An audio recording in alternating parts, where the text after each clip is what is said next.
Grid জানলে কঠিন ডিজাইনের ওয়েবসাইট তৈরি করা সহজ, রেসপন্সিভ করা সহজ। ক্রিয়েটের ধারাবাহিক ভিডিওর আজকে চতুর্থ পার্ট। আজকে দেখানো হচ্ছে গ্রিড কলাম, গ্রিড রো এর কার্যকর ব্যবহার। এই যে এখানে আপনারা দেখতেছেন, এইভাবে বিভিন্ন এলিমেন্টকে বিভিন্নভাবে ঘোরাঘুরি করা। এই যে 2 কলাম মিলে 1 কলাম করা, 2টা রো মিলে একটা রো করা, এগুলো খুব ইজি গ্রিডের মাধ্যমে। HTML এর কমন কোড এগুলো। বডিতে একটা ডিপ নেই, ক্লাসের নাম দেই কন্টেইনার। কন্টেইনার ক্লাসের আন্ডারে আরো কয়েকটা ডিপ নেই। ক্লাসের নাম দেই আইটেম 1, টেক্সট দেই 1। এখন এটাকে কপি করি কয়েকবার।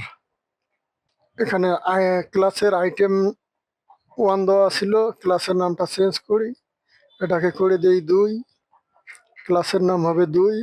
এইভাবে পর্যায়ক্রমে এগুলো চেঞ্জ করি। এখানে যে কাজটা করা হলো, একটা ডিপ নেওয়া হয়েছে, তার ক্লাসের নাম দেওয়া হয়েছে কন্টেইনার।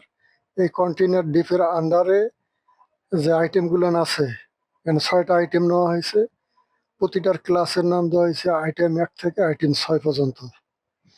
তা কন্টেইনারটা হচ্ছে গ্রিড, কন্টেইনার গ্রিড, আর ভেতরের এই যে এলিমেন্ট এগুলো হচ্ছে গ্রিডের আইটেম একটা করে। তো HTML এর কোড এইটুকুই ছিল। এখন স্টাইল শিটে CSS কোড লিখি, কন্টেইনার ক্লাসটাকে কল করি, ডিসপ্লে গ্রিড।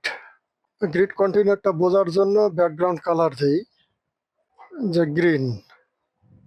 কলাম তৈরির জন্য লিখি grid template columns colon repeat. 3টা কলাম হবে, আর প্রতিটার উইথ হবে 200 পিক্সেল।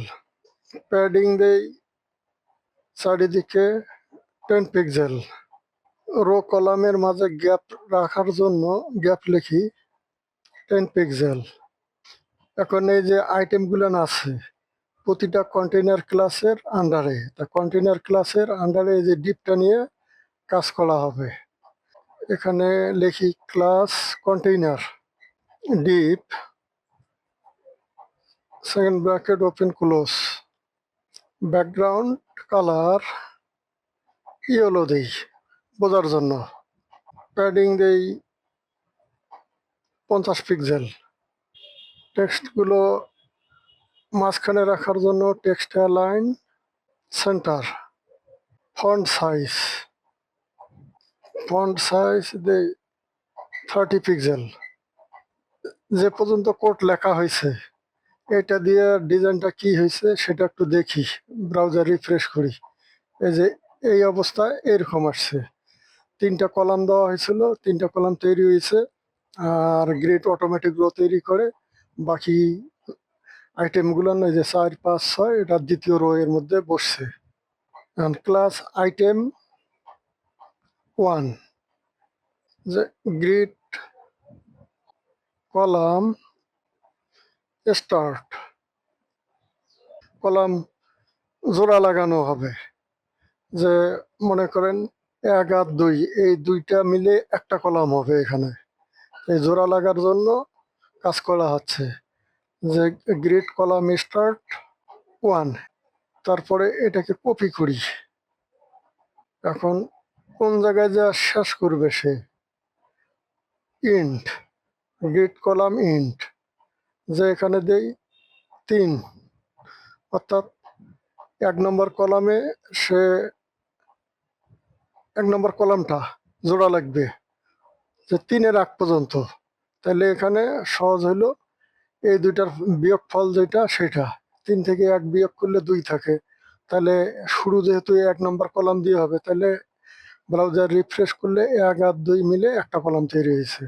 এই যে 1 আর 2 মিলে একটা কলাম শুরু হয়েছে। তারপরে এই যে 2 নম্বর আইটেম হয়েছে এখানে 3 নম্বর কলামে।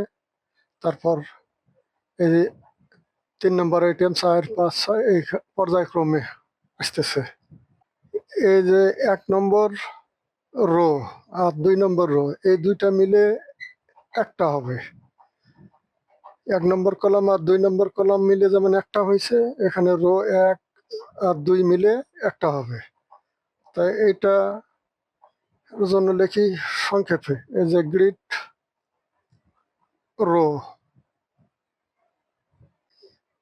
এক, একতে হলো রো এক।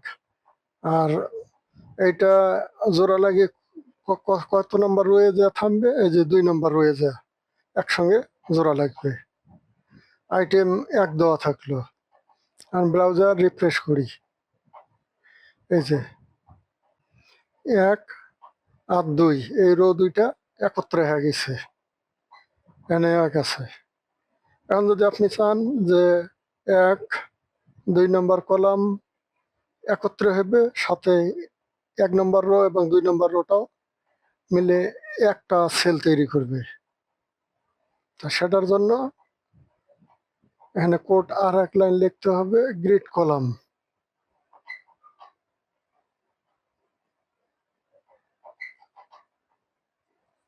গ্রিড কলাম, এই যে 1 স্ল্যাশ স্প্যান,